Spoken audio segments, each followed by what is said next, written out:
All right, welcome back to the Sideline Report. Marvin Jackson here with Donna Hopkins and Barry Barnes. And we are just going to be talking about the Redskins and the Giants right now. We got them coming up in a couple of days. And let's see, what do you guys think?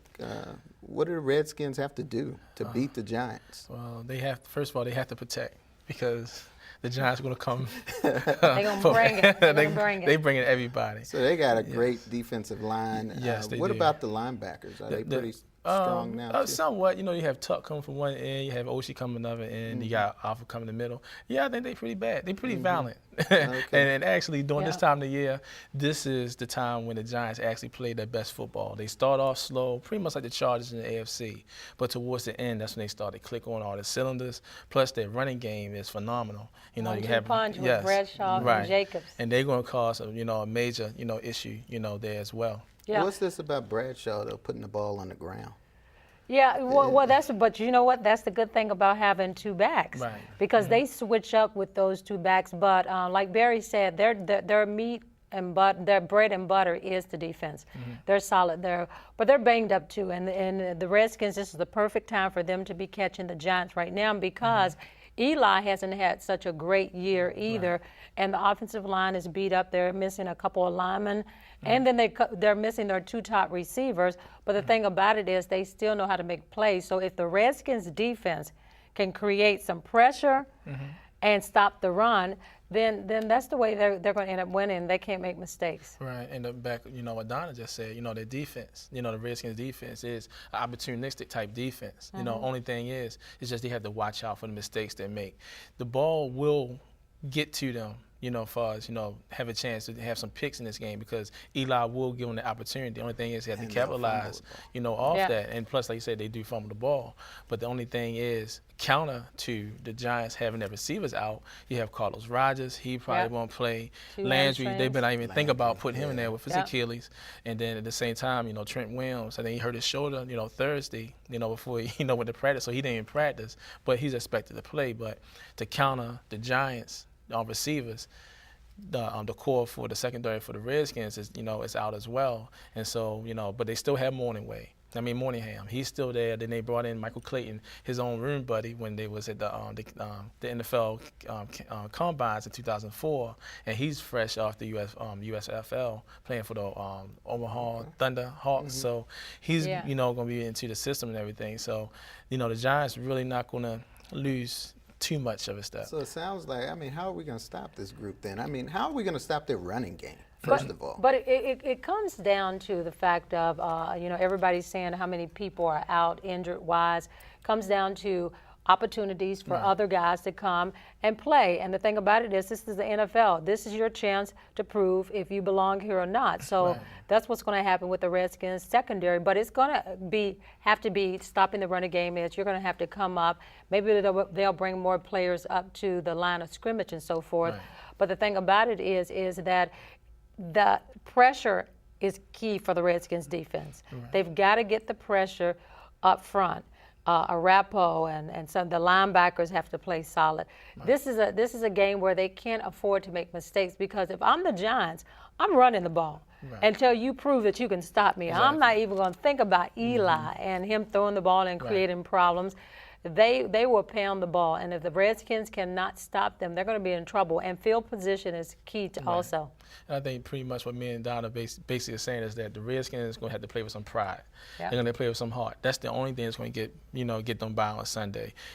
This is one of those times when the Redskins want to prove, okay, y'all want to count us out? Okay, fine. Y'all think we're not going to play well? Fine. You don't think we're going to execute? Fine. This is the time where the Redskins actually put their heart and their soul and their pride on the line and say that, look, despite all of our misfortunes, our mistakes, and our injuries, we're going to come out and we're going to play some football and then get a game up in New York. It's so funny that Barry just said what he said, because it's, when the Redskins should win a game, which is that Minnesota game, and they end up losing it. And now with them playing the Giants, where everybody thinks that they don't have a chance, this is a game that they'll probably end up winning, because the thing about it is they play harder against NFC opponent and a team that they is a great team and whatever in the Giants. So they play up almost to the competition. But this will be a game, I think, that they'll probably go up there and win. Right. Like I said, I would not be surprised. Yeah. Either way. But depending on the domination. What the Giants, their game plan is going to be. And they're going to try to impose their will on the Redskins. And then it's up to the Redskins to match that. And with Albert Haynesworth, who's been playing pretty good the last couple of games. If they let him play more, though. Yeah, they have to. And the thing about it, he want to show that all the criticism that he had came into this season, and rightfully so, for not participating in the off-season workout program. This is one of those times where he's starting to get his energy. Put him out there. You never know what he's going to do. You're going to have Rackpo out there. You have exactly. You got Fletcher back there. You're not going to the playoffs anyway. So get out there and just play some ball and stop this guy. They're not going to the playoffs. That's a lucky guess. Wait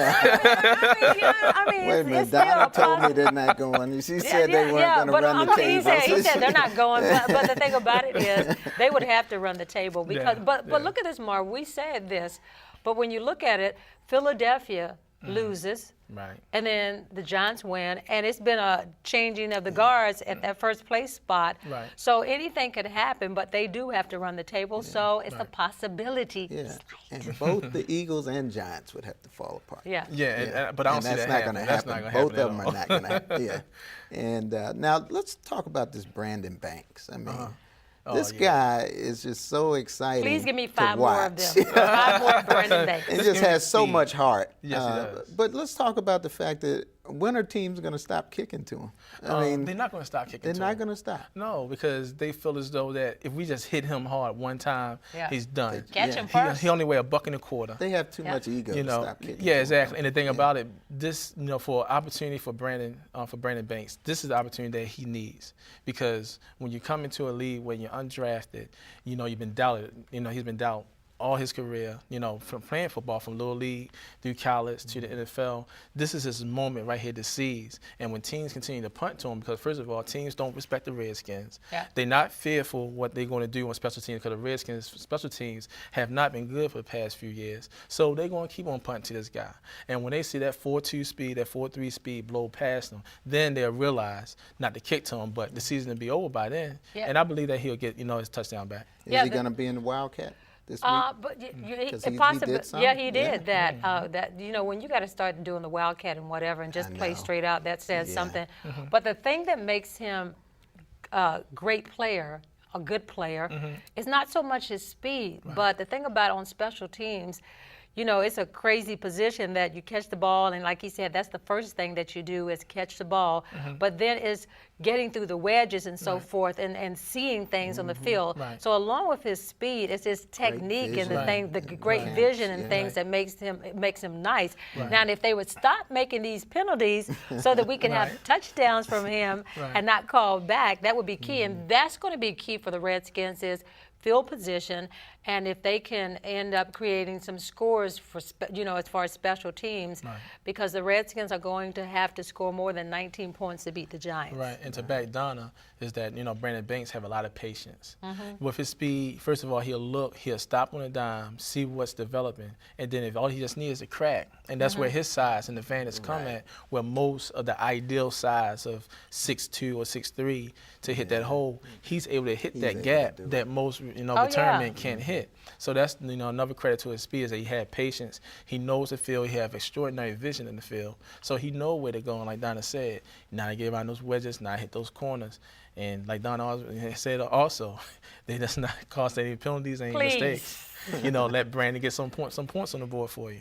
All right, and we didn't talk about one other NFC East team. What was that? You talking about the one? Everybody's forgotten about the Star. Is that the Stars? Now they're gonna make a run for the playoffs. Okay. Somebody had the nerve to tell me that watch where the Redskins end up versus where Dallas ends up.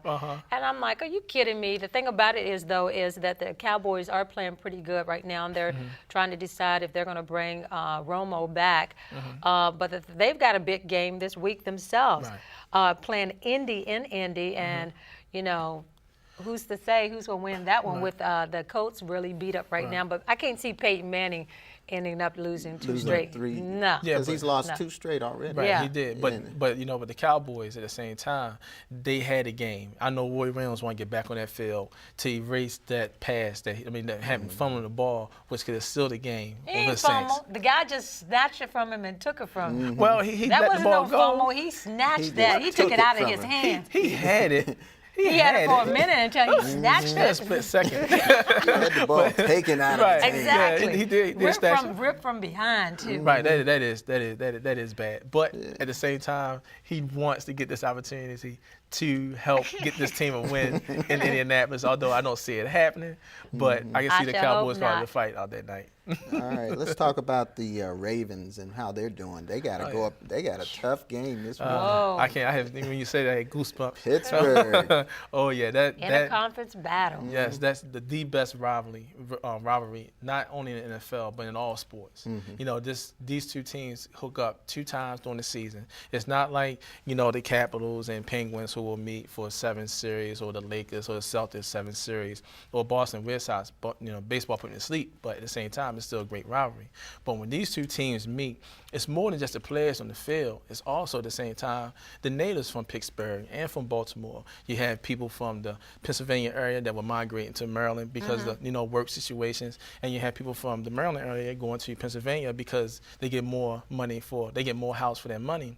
So you had people from both sides of the city that's planted in there. And then at the same time, when the Colts left in '84, people in Baltimore was trying to find a team, to actually, go for.